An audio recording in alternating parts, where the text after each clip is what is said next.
Sports TV, man. That's my dude. I rolls with him. You heard what the man said. It's Flight Sports TV.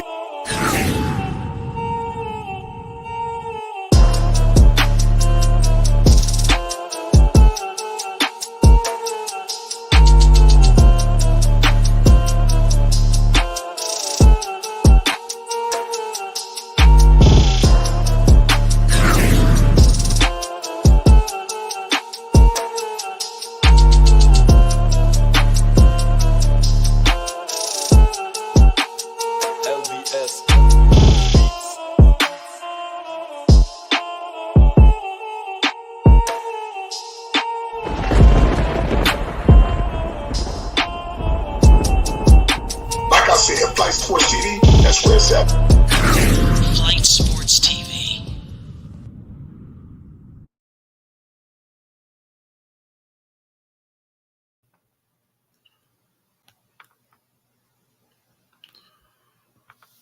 What's going on, people? It's Flight Sports TV. You already know what it is, man. We about to get started with an epic show tonight for the people. Before we do that, I want to definitely wish everybody a happy Father's Day.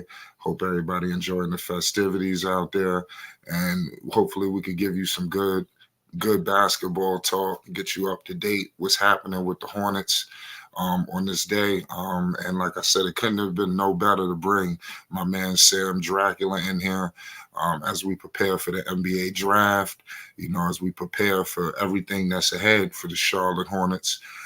We always got to touch bases. So before we get into it, man, Sam, what's the deal? It's definitely an honor to have you on here. Let everybody know how you doing, what you got going on. It's Flight Sports. Yeah, for sure. Always glad to be here. Thanks for the invite. Yeah, man. I make Hornets content. Been doing it since 2019. I was gonna say through the highs and lows, but it's been mainly lows, if you know. Yeah, man. Like the off season is the best season for Hornets fans because you're not losing games. It's all hope. It's all upside. It's all like wishful thinking, which I'm all here for. It gets you through the regular season. This time of year, there's hope, right? There's not the definitive yet. And so, yeah, man, we got the draft in 10 days. I've been making videos on draft prospects. I recorded a video that I'm going to edit either tonight or tomorrow. It'll be out Tuesday. Basically my big board for the Hornets at 6. And then on Wednesday, on Juneteenth, I'm going to be doing a live stream on Bleacher Report, on the Bleacher Report app, talking offseason trades and drafts and all things Hornets offseason. So if you want to go check that out, that'll be on Bleacher Report. I think it's 11. I don't know. It'll be on my Twitter. I'll tweet it out as well, which is at Sam Dracula. That's basically it.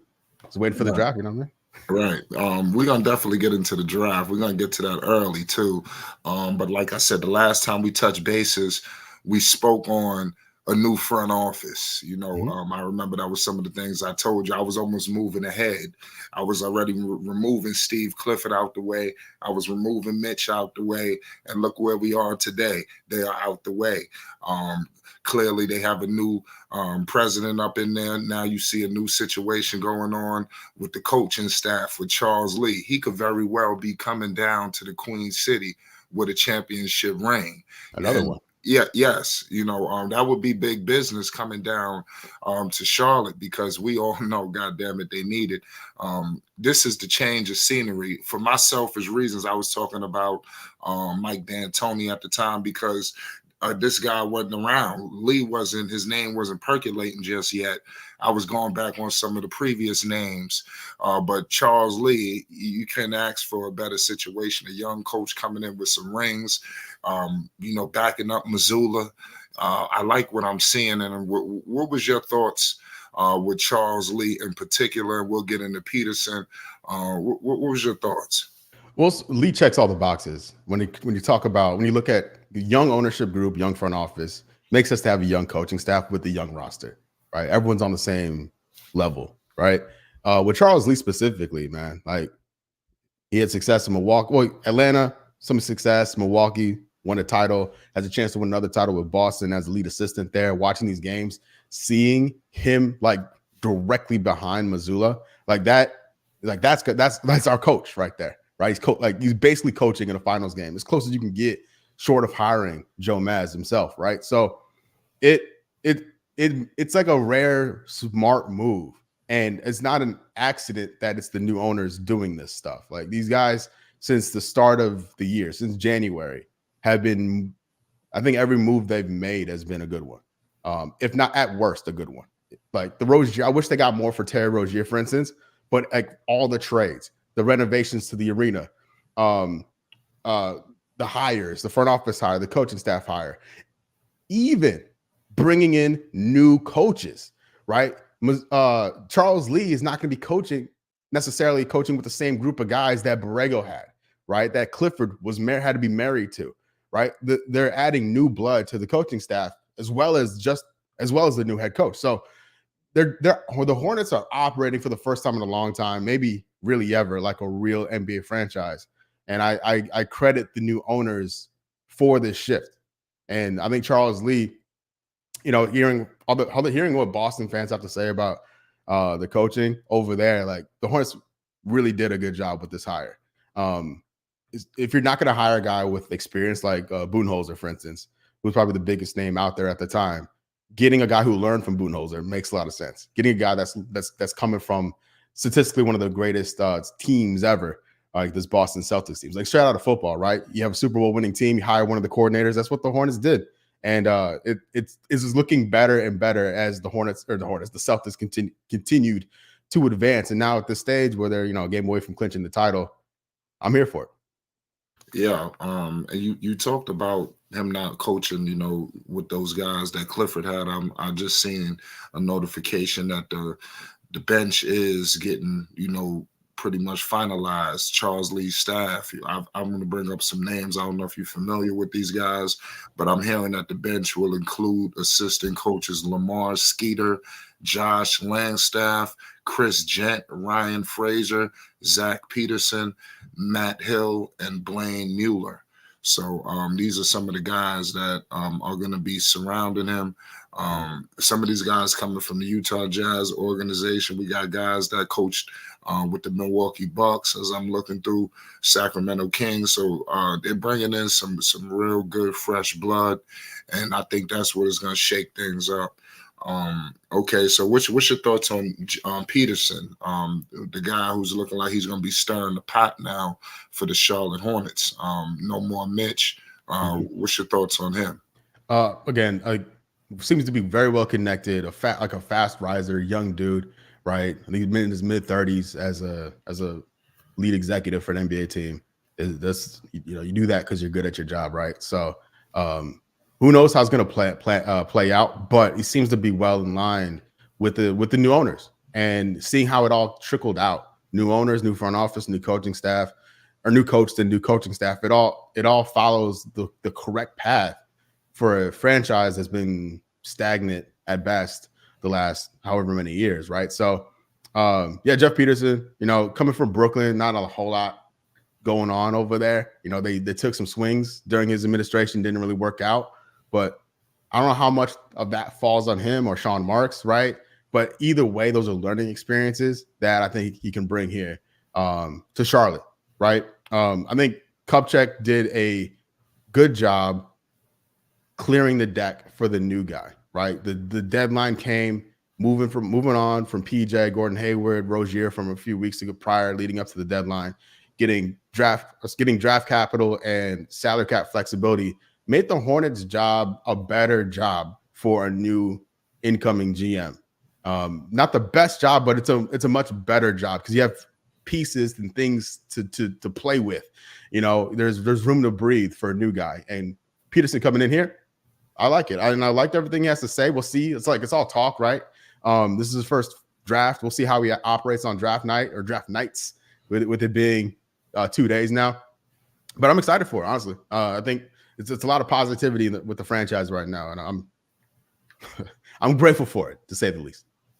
Yeah, most definitely. It seems like it's a new injection of life going on here in Charlotte. I like what I'm seeing. I just hope that it all works out. To me personally, I feel like Steve Clifford, obviously, it wasn't his fault, but we all know the writing was on the wall. I want to bring up a guy before we move forward. His name is James Borrego. I think his name is getting percolated all over the place. And people might criticize me for saying this, but like I said, the more I've seen the Hornets, or since he's left, I really think we need to reconsider what Borrego did with Charlotte, because after he left, the Hornets fell off the face of the map. At least when he was there, they were scratching and clawing, about to get into the postseason. I mean, what do you think about the Borrego situation? I think he's the most qualified for the LA job too, Yeah. But I think he don't get enough respect. What do you think about Borrego throughout this whole situation with Charlotte since his departure? So I think moving on from Borrego was the right thing to do at the time, right? I think where they failed is the new guy, and I saw that with Kenny Atkinson saying yes and then saying no, them scrambling and hire Clifford. But Borrego did a good job getting incremental growth year to year to year. Like that's what you want: 10 wins, 10 wins, 10 wins, improvement year after year after year. The problem is, in the most important games, the team was not ready, right? That his last season, they were like 0-6 in overtime in the regular season, and the play-in completely shat the bed, right? Completely unprepared and not ready to go. If you want to blame the players, if you want to blame the coaching staff, whatever, the head coach had to go with that situation, especially back-to-back seasons in the play-in. Like I think moving on from him had to happen when it did, and it did. I think the real failure for the franchise was not replacing him with a better coach at the time, right? And they tried to do it, didn't work. Atkinson smartened up and then come to Charlotte. But Borrego with LA, to your point, yeah, like he's learned. Like I think I always said he deserves another job. One job shouldn't, like one stint shouldn't define your whole career. And I think he deserves another shot. And I always thought he would get another shot. If he gets it with the Lakers, that's a tough job, man. Like that's a tough, obviously a really tough media market. Probably one of the hardest guys in the league to coach in LeBron James. Like I know he's LeBron, but we know how he is with his head coaches. And I think that's part of the reasons they're having a hard time filling that position in general. But I think Borrego, whether it's LA or wherever else, I think he'll do a good job wherever he goes. Because I think he should and probably did learn a lot from his experience in Charlotte. I think it's just sometimes in sports, you just need a new voice. A guy can take you only so far. You need to bring in a new voice and hopefully a change in voice to get you to the next level. And the Hornets, instead of doing that, they went the other direction. And that's kind of how it played out. But I like Borrego, and I think he'll do a good job someplace else. Yeah. So we move on from Borrego. What do you think about the player personnel going on? Because clearly we know health is a major factor. We all know the pedigree Charles Lee is bringing here. Clearly, like I said, the face of the franchise, in my opinion, is Lamelo Ball. I think obviously you got a great running mate, in my opinion, in my man Brandon Miller. I think he's going to become an all-star in this league. I like Mark Williams. I think all those three guys, especially Lamelo and Mark, they have to be healthy in order for this team to really reach its maximum potential. And I think if those three are healthy, I think the Hornets can get to where they need to get to. I don't think they're that off. What do you think about the personnel going on with Charlotte? Obviously, moves need to be made, but what do you think about the core three? Honestly, I don't think Mark Williams deserves to be in that core three. And I say that because he's going into his third year and hasn't played 82 games yet. Like I know he's a young guy, but he needs the reps. And honestly, like he's been really inconsistent, and young guys need consistent play, and he just hasn't been available, right? And the 7-footer coming off a back injury, all that is scary. When he's playing his best, I think he deserves to be in that mix as a real building block. But I don't know we can say that about him yet, which kind of has me, I don't want to jump ahead to the draft, but has me really hoping we go in a specific direction on draft night for that reason. But yeah, I don't know if we can put Mark in that. Yeah, I don't feel comfortable putting him in that core quite yet, just because he just hasn't been there. We haven't seen enough. We don't know what he is yet. And when he's been out there, he's been inconsistent. Lamelo, like the team, the success is going to hinge on his availability, right? That's an issue. That's a really big issue.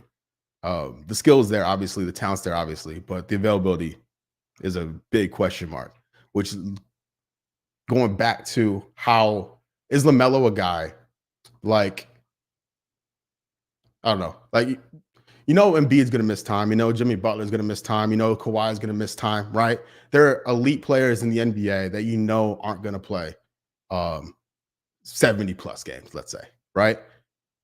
Those teams have to plan for that. And if LaMelo is one of those guys, like a top player that isn't going to be available all the time, the Hornets have to have a real plan B. And if they don't, it's going to be another season like we just saw. So LaMelo obviously is part of that core. First year of a max contract. It's good. Hornets are bought in for a LaMelo Ball business. Brandon Miller, I like a lot. I agree with you. I think he's going to be an all-star in the very near future. I think he could be an all-NBA player. I'm a big fan of Brandon Miller after 1 year. But yeah, man, like the core of the team, I think, has more questions than answers. And it's concerning. But that's where I have to have faith in the front office of being really honest with this roster, because like they have no loyalty to these guys. That's like the ownership has zero loyalty to Mark Williams, for instance, right? They didn't draft him. Jeff Peterson doesn't have to prove he was right like Kupchak did. Kupchak traded away Duren, and we got Mark Williams, right?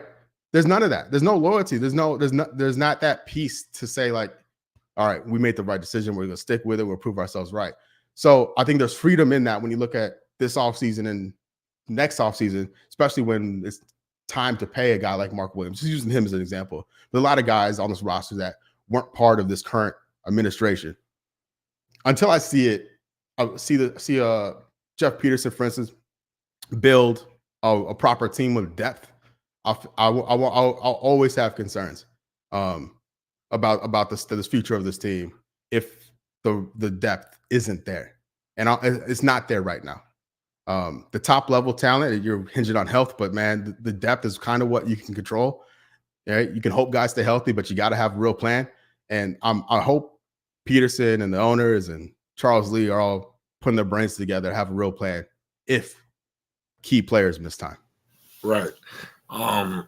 Excuse me. What do you think about PJ Washington? Obviously, he's in the finals right now. I just feel like he was just on the Charlotte Hornets. Yeah. He's hitting clutch shots like he's been there before.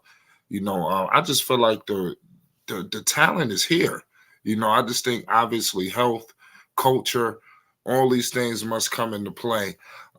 Because like I said, I really wish PJ and they could have really figured it out here in Charlotte. It's unfortunate that they never made it to the postseason. And now he's moving on to different pastures now. Hopefully Charles Lee could bring some of that pedigree to at least bring them to where Borrego was at. You talked about the depth, right? Because that's what I think they was trying to address when they made some moves. I think Miles Bridges is a guy who I'm looking at with a magnifying glass. What are they going to do? Is he moving on? Is it going to be a sign and trade for more depth? Because look what they got. What did they get? Didn't they get some pieces? They get from Oklahoma City. They got Poku. They also got Trey Mann, who was pretty good. He started for them. Also, they got my man from Dallas who got into it with Luka. Grant Williams. Yeah, Grant Williams. Mm-hmm. He's talented. So I mean, you got some pieces here. Mm-hmm. I think they need to figure out what they're gonna do with Bridges, because I think he was on the move. Do you agree with that? Yeah, man. Like he says he wants to stay. Whatever. He wants his money. Everyone wants to stay. Everyone wants wherever they're gonna get the most out of. Like I'm not faulting him for that. But look at how he was playing. Right at the trade deadline. That dude was playing out of his mind. And it came out the day of the deadline that he was not going to lift his no trade. And he was staying in Charlotte. And it's in his best interest to get the most money possible. That's his job as a professional, right? His agency, the same thing. But like, yeah, man, like he was playing like a guy who was on audition mode. Like putting up some big numbers. And I believe he had a career year last year, which honestly is impressive given he missed all of last year, but it was also a bad team. And we've seen this before in basketball, when bad teams, good stats on bad teams is a running theme in the NBA. I think Bridges is a real player, but like, I think they should, I would prefer to move on from him, right? If not, this summer than during the season, like with PJ. They extended PJ and traded him at the deadline. They retained the asset and flipped him later, right? That's if they can pull off a sign and trade, great, with like Detroit or something like that. I don't know. In the summer, it's gonna be hard because whoever signs him has to have the cap room to do it in the sign and trade. And there's some teams out there, Philly, who have a lot of cap space. I don't really want anything to have. I don't know if they have picks to trade anyway, right? But like finding a proper like trade partner, I think will be tricky now. It'll be easier to do once the season starts. But to your point about PJ, I just want to go back to that real quick, by the way. I'm so happy for PJ, man. PJ was an incredible role player for this team. If you look at the totality of his career, he was asked to be a starter one year. He was asked to play center another year. He was asked to come off the bench another year. And then fourth year, whatever, the last season, not before he got traded, but the season before that, was asked to start again when Bridges missed the whole year, right? This guy is always been supposed to be the third or fourth best player on the team at best.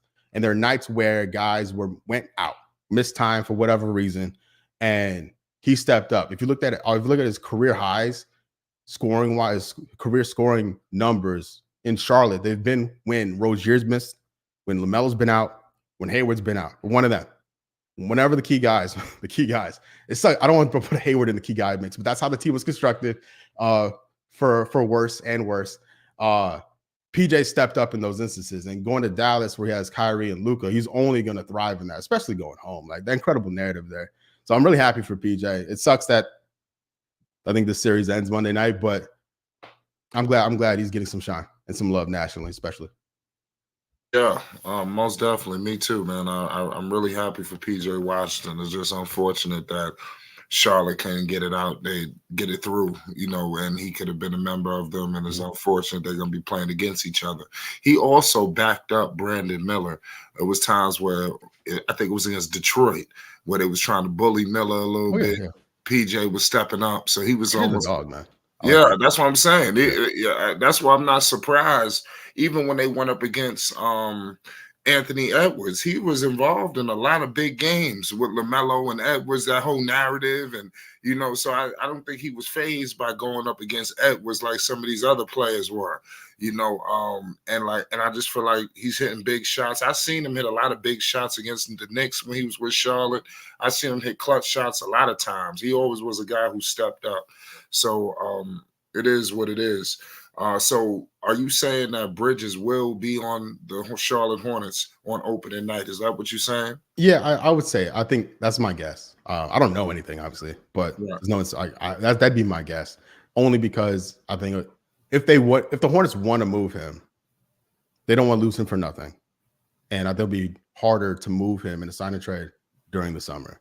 And it'll be easier to do it in January, let's say, than this summer. So if that's the long-term plan, because like Bridges is what, 26, 27 years old. He's in his prime, but like when you look at the other guys, the core of the team, those guys are 3 years younger than him. He's on a different timeline than the actual core of the team. And there's an opportunity to cash in potentially on what Miles Bridges gives you right now. So I think he's on the roster day one. But I think there's a good chance he's not on there. I wouldn't be. I don't say good chance. I would be surprised if he's there next year. Right. So, who do you want the Charlotte Hornets to draft? Because I want to get to the draft process because I don't know if you heard the rumors. You have a lot of teams. I'm hearing, especially in the point guard round. They're talking. Well, I heard Stephon Castle come out saying that he wasn't working out for Charlotte. A lot of teams are avoiding Charlotte. Stephon Castle don't want to play with another team that has a point guard. I really think everybody's fighting to get to Wemby, but I mean, it is what it is. I mean, I think that's really what it is. I think if you're a point guard, that's a match made in heaven, to go play with Victor Wembanyama. So they're going to screw over draft workouts. I think that's really what's going on, and the Hornets is receiving the bad grunt of it. What do you think about? Have you heard anything about that you having guys not wanting to work out is for Charlotte? Yeah, I've heard what you're talking about. I also heard that like these guys are just prioritizing workouts. It's not that they don't want to work out at Charlotte, but they're just wanting to prioritize other ones first. So I don't know. Like I could be wrong, but I'm pretty off my memory. Orlando didn't work out Banchero before they drafted him. That's at least what I vaguely remember. I could be wrong. Someone please fact check me. But that's what I remember hearing at the time, at least. That's why it was kind of a surprise until Woj or whatever spoiled it on draft night. I as far as Castle goes, with as a fit at the 6th pick, I think he's a perfect fit for what the Hornets are doing right now. Or what? I'm sorry. I said I agree with you. Yeah, man, like Lamelo, Castle, and Miller. Castle. So one of the things I like about Castle is the fact that he was like a top 10 prospect coming out of high school, right? Could have gone anywhere to been and could have been the man at any school. Chose to go to UConn because he wanted to win a title and to sacrifice and take a lesser role for the greater good, right? That's the secret of basketball: is sacrifice, right? And for the greater good, for winning games. Castle showed he could do that at UConn. If he's in Charlotte, I know he can't shoot, right? But he can handle and he can play defense. And the Hornets need that, either alongside of Lamelo or when Lamelo's on the bench or missing games or whatever, that's covered there, right? But if he's playing with Lamelo and Brandon Miller, him potentially kind of like carrying the load as like the point of attack defender, allowing Lamelo and Miller to occupy passing lanes and running fast breaks, I think there's a lot of potential there in that kind of trio, right? My number one hope is Klingon, by the way. Just while we're talking UConn, because of what I talked about with Mark Williams. Now, my dream scenario would be to draft Klingon, trade Nick Richards, and you have Mark Williams and Klingon as your centers, right? Not playing at the same time. And I don't want that at all, right? The spacing would be a nightmare. But as a spell, right? I don't care who starts. I think if in crunch time, I would prefer Mark Williams be out there because Klingon's free throw numbers are tragic, and Mark is a decent free throw shooter. I think Klingon is a pretty sure thing. I just don't think he's going to be there at 6. But so of the guys I think that are going to be there at 6, I think Stephon Castle is the best bet as a day one contributor and as a long-term option. Yeah, I want him. I definitely want him with the Charlotte Hornets due to the fact of a guy who could play alongside Lamelo, also hold down the fort if Lamelo goes to the bench. Yep. Because after Lamelo, I mean, it seems like it's a huge drop off from running the offense. I see Micic. He was trying to do something, but I think he's not consistent enough. I thought he was filling in. Like, okay, we're gonna maybe use Micic, maybe as a backup who could run the offense. But I don't know. Stephon Castle, I noticed him in high school, like I said, out here in Atlanta. I see he went to Newton High School. He did a lot of amazing things. So I really want him to go with Lamelo, but I think he wants to just go with Victor. I'm also hearing Rob Dillingham. He wants to go to Victor, so there's a lot of that going on. And I think that's really what's happening. Like you said, prioritizing different workouts. But what I mean, I don't know about that dynamic. Do you really think Klingon is the guy who could take the Hornets to the next step? Because whatever they do, this got to be the best move. Go ahead. I'll also say, okay, so I know the team was injured, but the numbers are the numbers, right? The Hornets were the worst rebounding team in the NBA last season. They were 28th in offense, 29th in defense. They had the worst point differential in the NBA, 30th, dead last. 26th in field goal percentage, 21st in three-point percentage, 26th in assists, 25th in steals, and 25th in blocks. They need help everywhere. Klingon can fill 2 categories, rebounding and blocking, right? At least this draft, you're not going to get a guy that can do all those things, right? But at least I feel like with Klingon, especially, he checks that. The interior is going to be set, right? You got him there. You got Mark Williams. Hopefully he's back and ready to go and improving. You're just set, right? The center spot is just golden. You don't have to worry about it. Then you can fill out your power forward spots and your small forward depth and all that based off that. Castle similarly helps out with the defensive side, helps out with the playmaking side, right? He checks those boxes. There are guys like Ron Holland, for instance, that offer something defensively, but I think leave a lot to be desired in the other categories that I don't want at 6. I got a few guys who I'm like, the Hornets trade back, which I don't want them to do. right? I'd be kind of pissed off about if they take 6th overall. But yeah, Castle, Klingon, Topic, Buzelis, like those are the guys I'm kind of hoping for at 6 for the Hornets. Guys that can either play defense or play make or shoot, right? Just as a specialty, because these are role players at the end of the day, right? The Hornets don't need any stars, so to speak. They got Lamelo, they got Brandon Miller. They have to shore up the depth on a rookie contract, especially. That's just it's like having a rookie quarterback. Like having a guy that's overqualified as a role player is a great place to be on a rookie deal, right? You can fill out the roster with veteran leadership elsewhere, fill in those gaps when free agency opens up, right? But man, like I look at Castles like, I think he'd be perfect, man. Especially also paired with a guy like Nick Smith Jr. or Trey Mann, more offensive players. Castle can carry the brunt on defense to cover for Nick Smith Jr. or cover for Bryce McGowan or cover for Trey Mann or Micic, whoever's still on the roster by the time the season starts. Right. Good call. That's what I said about the depth. You know, I forgot all about the Miciches of the world and stuff like that. So it's all about them coming together. Charles and he's gonna be glad. Sorry, just on Micic, man. Like Micic, I think he's a solid playmaker, but he's 31 years old, man. Like he's not part of the long-term plans here. And he's making $7 million this year and $8 million next year, I think, something like that. It's a lot. This is a big commitment for a guy who's gonna be in his early 30s by the time his contract's up. So addressing that long-term spot, you know, I think Micic is better than Nick Smith, but what's that saying really? You know, we had Dennis Smith Jr., we've seen Isaiah Thomas, we've seen Brad Wanamaker. They've never addressed the backup point guard spot since Lamelo got drafted, this post-Kemba era. New ownership, please address it, man. You have to have more than – I feel good about Brandon Miller as a secondary ball handler, right? But from a bench rotation point of view, like who's going to be that guy? Is it going to be is going to be Nick Smith Jr.? Is it going to be Trey Mann? Maybe. I think those guys have that kind of potential, but they need to take as many swings at that as possible because it's so key when you look at the playoffs. Having more than one ball handler is so important. Trey Mann to me showed that he got a little potential. You know, I think hopefully the right coaching staff could bring it out of him. He didn't get time up there in OKC. But I like what I seen. I seen some flashes. I think it's something there. What do you think about Trey Mann? I like Trey Mann. He's a contract year guy too. Right? Last year was a rookie deal, so he's gonna be playing for a lot this year.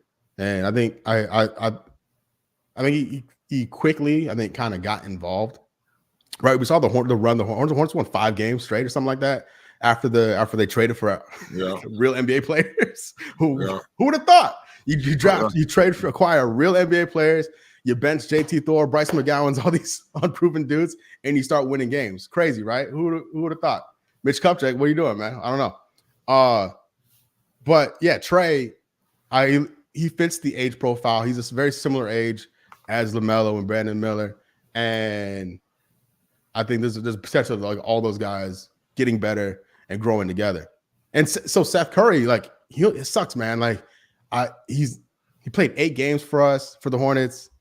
Didn't really play that well, but it's all vibes, man. Like I want Seth Curry on the roster just for the vibes. Here's a non-guaranteed deal, I think. So I'm a little worried that we're gonna lose a Curry. We finally got a Curry in Charlotte, and I don't know if he's gonna be on the roster next year or not. But he may be a little bit over the hill, which is unfortunate. I hope I'm wrong. But you know, his shooting in Charlotte was well below his career averages in a very short period of time, mind you. So hope maybe year 2, Curry in Charlotte, maybe a little better.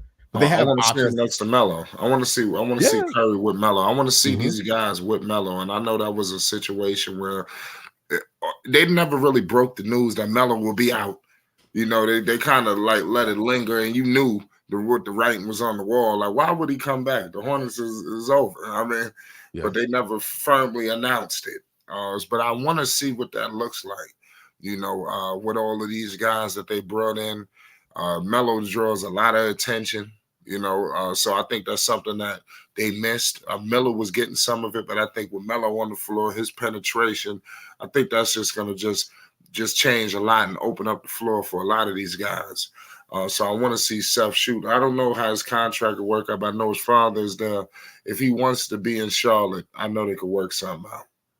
Yeah, man. Like I was there. I went to one game last year It was the game. I mean, I knew they were going to win because they played Memphis, so that was part of it. But it was the day after the deadline where Grant Williams made his return to Charlotte. He's a Charlotte guy, right? Seth Curry, Charlotte guy. Like I want to be in the building for that, and it paid off. It paid off. I was a little worried a little bit at some points. Like, oh my God, GG Jackson. I was like, oh man, this kid's nice. Like he's kind of cooking us a little bit. I was like regretting my ticket purchase for a little bit there. But no, Meech had an incredible debut game at home. Like this team showed signs of life last year, but it's a long season and just didn't have the bodies or the experience for all 82 to keep it interesting. Yeah, I'm with you. So what do you think about playoffs next year for Charlotte? Are they in the mix? No. You don't seem too optimistic. You don't think Charles Lee could bring some of that pedigree, or he's just in for a long haul here? Obviously, he's gonna need health.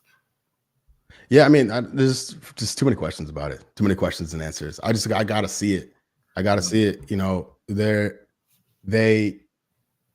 I believe they made the right decisions from a roster point of view up until this point, from a front office and coaching staff. But I think unless they do something next level, as far as like just mortgaging future picks for somebody, I don't think they have the dogs to be a top, like definitely not a top 8 team. I think their ceiling, best case scenario, would be like 10 or 11 in the East at this stage, which is honestly is an improvement over what we just saw. And if they improve off of that and be a top 8 team and so on, I'm here for that. But I think patience has to be the key here as you're figuring out who you're going to keep and who works with who best, because there are a lot of question marks like on these guys, man.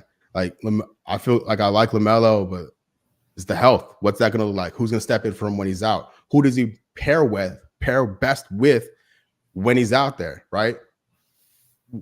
Like what does the best 5 look like with Lamelo and Brandon Miller? We don't know, right? If those are the key guys, what qualities do you need from those other 3 guys? So things like that have to be figured out. I think it's gonna be a learning curve for everybody involved this first year, which is fine because then you hopefully look forward to that. Get another lottery pick, you know, from a good draft in 2025, and then you're going. Right. That's why I said this draft really does suck, you know, because I know there's some guys that you might look at that you do like, but even if they look to move the pick, you know, it doesn't even make sense. I mean, is there any value, you know, in the 6th pick? Like, who wants that 6th pick? Nobody even talking about the first. You know, they only talking about Bronny. You know, this draft is being dominated by Bronny James. You don't even know who the hell is even going to be the top 5 picks. Nobody cares. Exactly. People forget Atlanta got the number 1 pick. That's how weak this draft is. I think it's going to be better on when they get to the league. I don't think it's going to be as bad as people throwing it out there. But it's definitely a wild draft that nobody's even talking about the prospects like that. All we're talking about is Bronny, and he's going to be a 2nd-round pick, if that. So it's crazy. I've been even hearing we think about Charlotte picking up Bronny. I want no part of that. No, yeah, we don't need any. We don't need another soap opera. I don't want none of that, man. I want basketball players, man. I don't want any of that. Bronny James, man, it's crazy. He definitely looked all right though out there, you know, for the draft combine. But yeah. I feel you that he definitely not in Charlotte. Where you see him going? You think the Lakers gonna pick him up? Yeah, I think he'll go there undrafted, if not drafted in the 2nd round, 2nd day. Because that's the thing too. Like this whole thing seems so scripted. The first year they do 2-day drafts. Who's gonna watch that other than sicko diehard NBA fans like us? Who's watching that 2nd day? If you're gonna get any casuals to watch that 2nd day, LeBron James' son is gonna be the reason to watch it. So they're not doing the draft like how they're not doing both rounds on the same day? No, they're doing whatever. Yeah, it's like one day is 1st round, the next day is the 2nd round. Oh no, that's crazy. So nobody was staying up watching the 2nd round though, like that. I think they're gonna have Bronny in the green room on the 2nd day, so he can walk the stage, hold the jersey up, the Lakers jersey or whatever up, and I wonder if Adam Silver is gonna be doing that. I hope not. Mark Tatum, man, he has the draft lottery. and then he has in the second round, man. And then we don't see him again for a year. I hope they give him a shine. Yeah, right. I'm about to say if they want to see Brownie and Adam Silver shake hands, it's Oh, gonna be crazy. You don't know yeah, what's yeah, going on. But I'm on record as saying they're gonna take care of his son. yeah. You know, that's LeBron James' son. I know it's unfortunate. It doesn't make sense. But I think they're gonna give him the draft. You know, he will be selected. I think undrafted, that's not gonna be too cool. You know, for LeBron's son. I think he gotta at least get drafted. Not first round, but at least second. I think they'd be cool with that.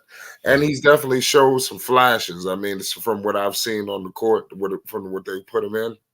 But I mean, that's pretty much irrelevant there. But so clearly, there's a lot of coaching prospects out there. You got JJ Redick out there. What's your thoughts on possibly JJ? What do you think about him with the Lakers? Do you think that's a done deal? It seems like it. You know, it's kind of waiting. I don't think anyone. Also, listen to me. I'll be honest with you. I don't think anyone with a stellar resume wants that Lakers job. Like coaching LeBron at this stage is such a trap. And LeBron and JJ clearly have a friendship, a working relationship. It just makes sense.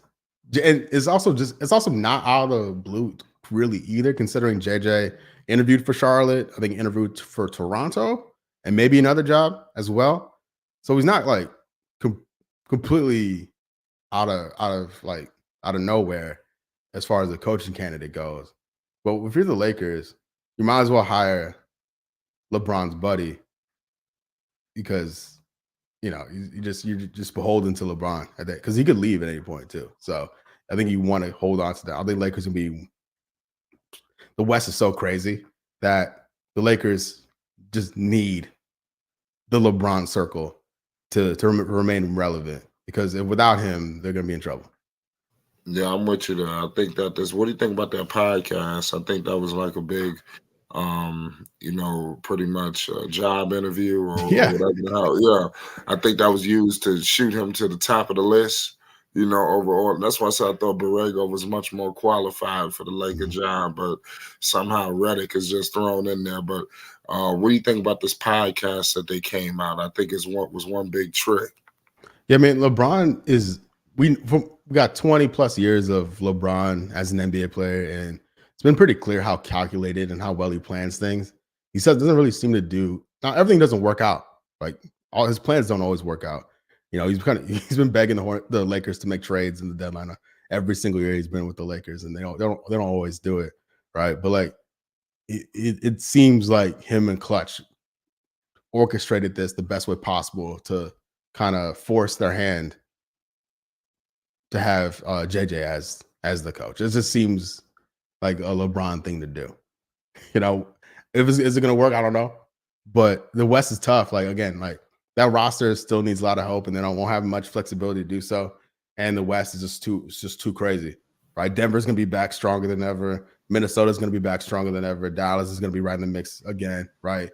It's going to be hard to break through that Western Conference.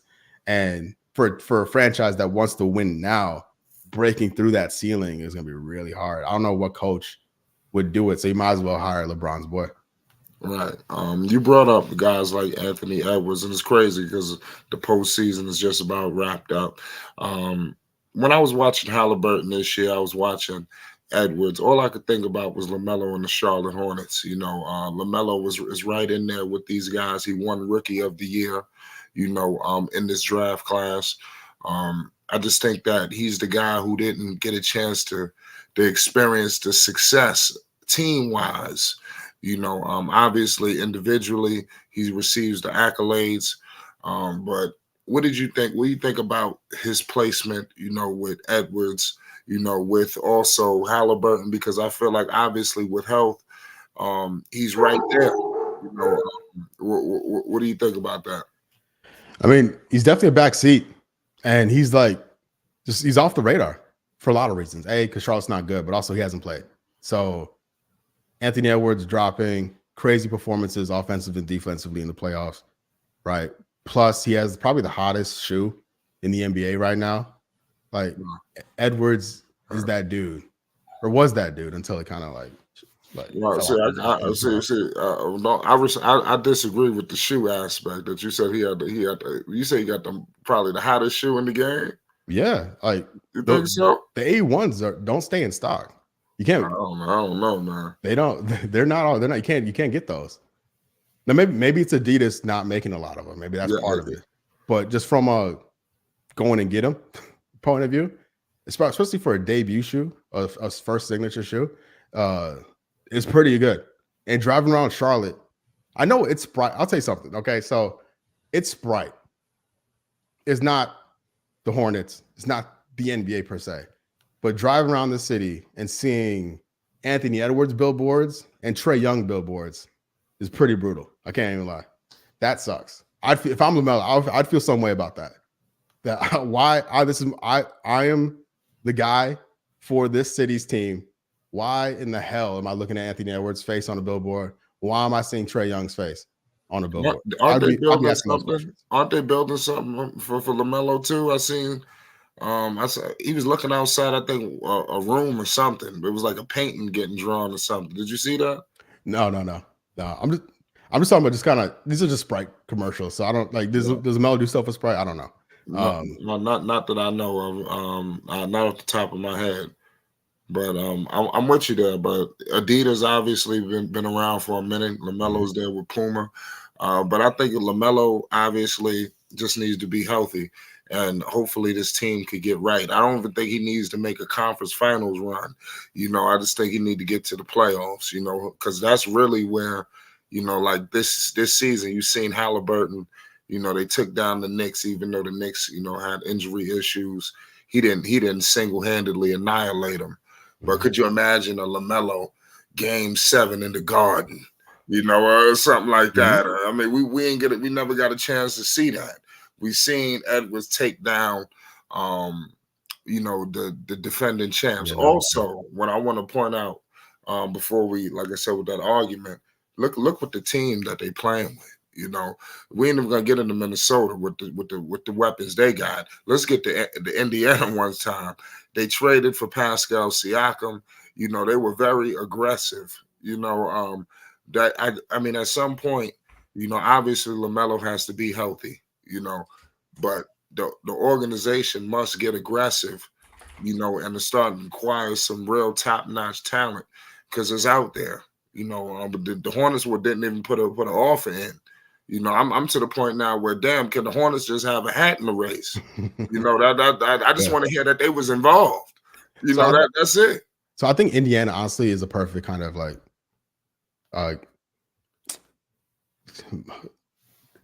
sample or just something to look at as an example, because Indiana was 35-47 last year, right? They were an 11 seed.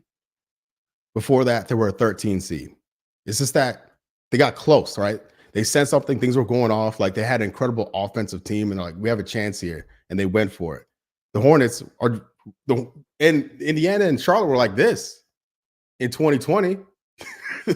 Indiana slowly went like this, and then Charlotte went like this.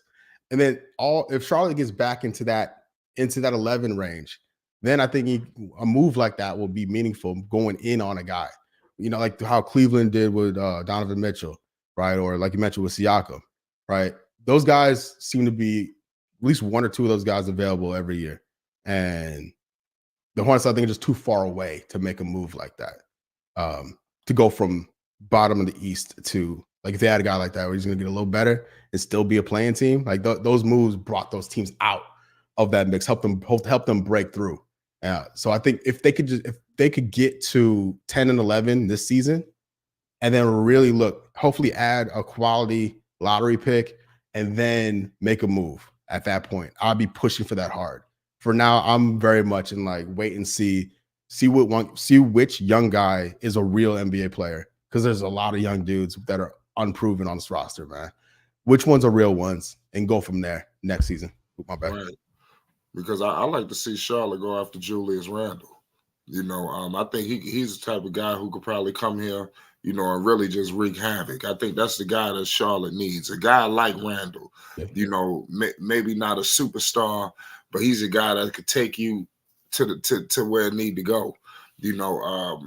Hopefully Charles Lee is that guy who could shake it up almost like Thibodeau did, who demands it, but I don't know. Charles Lee, I was listening to some interview. He seemed like a nice guy. I don't know, and that's no disrespect, but I have to see more of what do you think about Charles? Do you think he's a guy who's going to come here and demand something, or is he about to be hanging out with Lamelo and chilling with Miller? I mean, what's going on? Because I'm getting some of those vibes too. Yeah, I think we're very much like, because I don't think he doesn't know these guys yet. And I think he just wants to play it right down the middle. Yeah, he seemed like he don't know nothing about Charlotte either. Yeah, truly. Honestly, I think it seems like he doesn't want to shake anything up before he meets these guys, see them work out. And I can appreciate that as a calculated move because we don't know what his style is yet.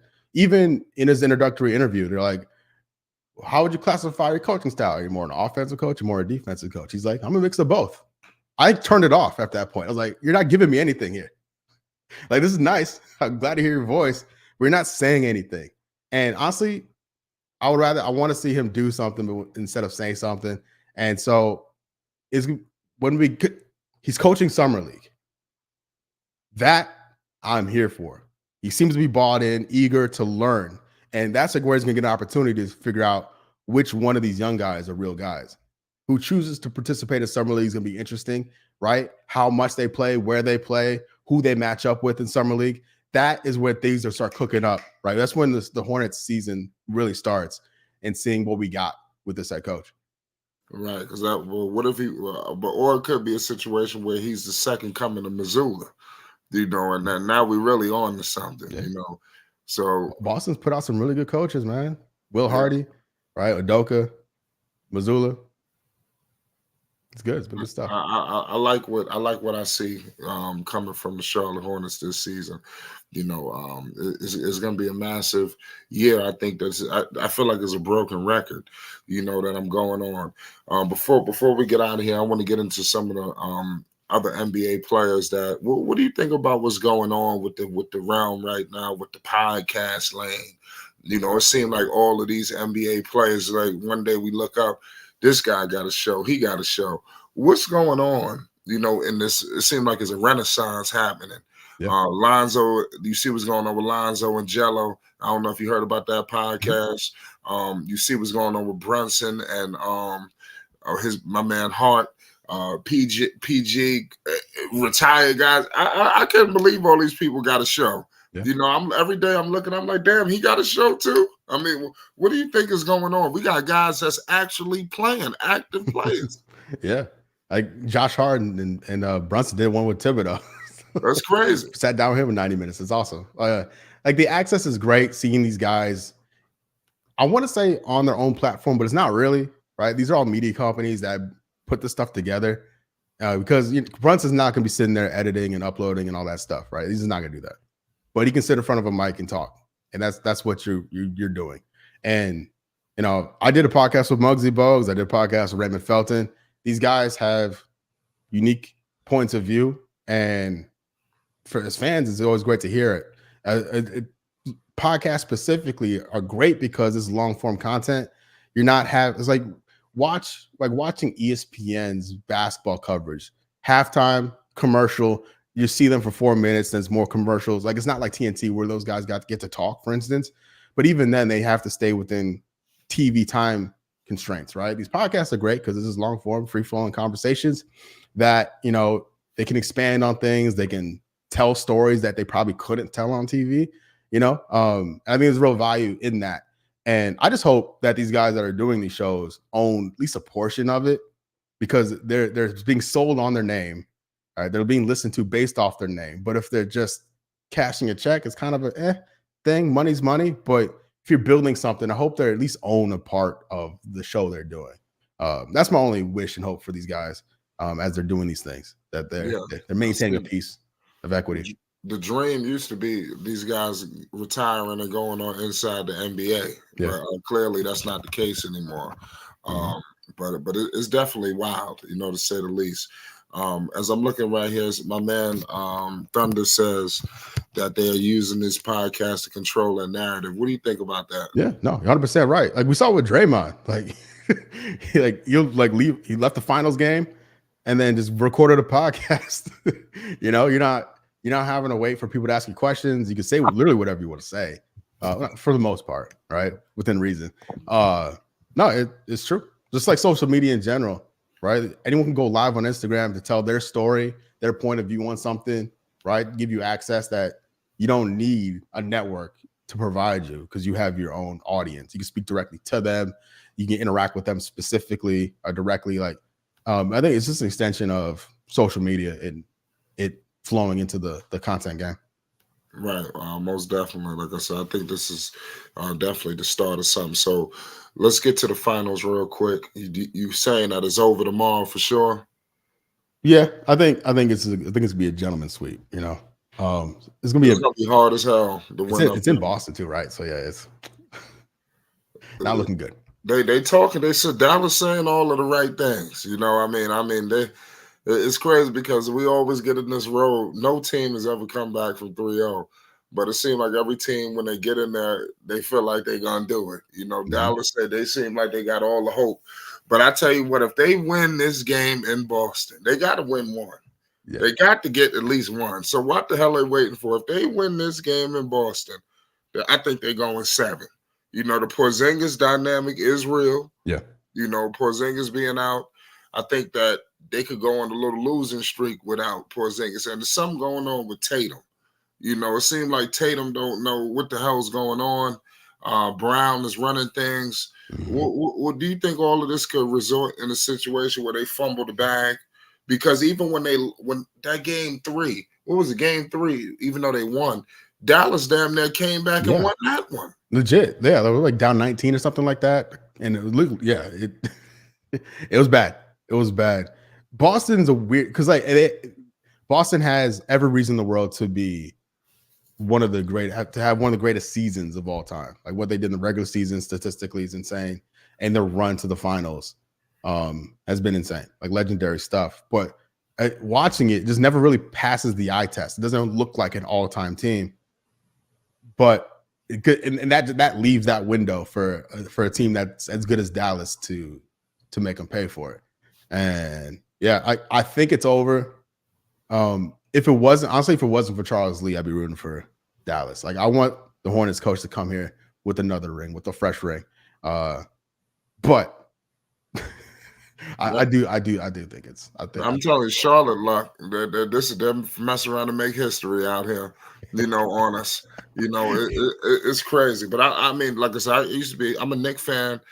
So now that I'm coming here, rocking with the Charlotte Hornets, it's kind of crazy to see where the Knicks they were able to recover. I felt like where the Hornets are right now, the Knicks was just here. I felt like I just got away from this kind of situation. And now dealing with the Hornets, they are right where the Knicks were. But I think damn near when it first started, not when the Knicks were starting to get it back together slightly. I'm talking about from the beginning, but the Knicks never had a point guard. But y'all's situation is Lamelo's there. He's the face, but he's not healthy all the time. So, like I said, it's definitely big time. Well, at the end of the day, we all want the best for the Charlotte Hornets. So we just sitting here just throwing out ideas and our own point of view. This won't be the first time. This won't be the last. Sam, what you got coming up for that the people need to know? What you working on? What's happening with you? So I'll have a video probably Tuesday with my final big board. Right, it'll be the last draft video I do before the actual draft. I'll be live streaming during the draft on my channel, youtube.com/Sam Dracula, both nights. And Wednesday, I gotta look at the time. I think it's at 11. I think it's like noon or like lunchtime Wednesday. I'll be 1 o'clock. There you go. 1 o'clock Wednesday on the Bleacher Report app, talking Hornets basketball for about 30 minutes or so. That's me this week, basically. Just on my YouTube channel Tuesday and then on Bleacher Report Wednesday. What's it like working with Bleacher Report? Oh, it's awesome, man. It's awesome. The first time they had me do it, I had a producer talking to me and they were running my stream for me. It was cool, but it was weird. I didn't see the chat. They were copying text and pasting it into a Google Doc that I was reading. These ones I'm doing now, they changed the system around. It's like I can run everything. It's great. It's awesome. I love doing those streams with them. So yeah, it's if you haven't checked them out, go check them out. I try to link them out when I can on my Twitter. But if you have the app and the notifications on and follow the Hornets, you'll get a push notification to come in and come hang out. And they're also available on demand. If you miss it live, you can watch it later. Yeah. That's big time, man. We definitely need your voice. You know, you got a lot of insight. You work with a lot of Hornets legends, and like I said, you got the best interest in the Charlotte Hornets. You know, you don't seem to be like specific too much to one player, which I do like. You want the benefit of all of the Charlotte Hornets. You know, and you're willing to do whatever it takes. You know, no biased opinions, and I like that about you. So definitely, man, we're gonna get back. Probably we touch bases after the draft. You know, let's see what's going on. When dust settles, hopefully the Hornets stick to the plan. You say you want Klingon. Let's see. Look at the castle. One of the UConn boys. I'll be thrilled. Yeah, most definitely. So y'all stay on tune. Listen, I'm gonna be live tomorrow for the NBA Finals, so you don't want to miss no coverage on that. Also, we got a lot of things coming this week. Make sure you hit the like button and you subscribe to Flight Sports, and definitely check out my man Sam. He got a video coming. He got a lot of streams dropping, and make sure you turn on notifications on the Bleacher Report app for when you go stream. You already know Sam, man. I appreciate you, Sam. It's Flight Sports. Thanks for having me. Appreciate Flight Sports TV, man. That's my dude. I rolls with him. You heard what the man said. It's Flight Sports TV.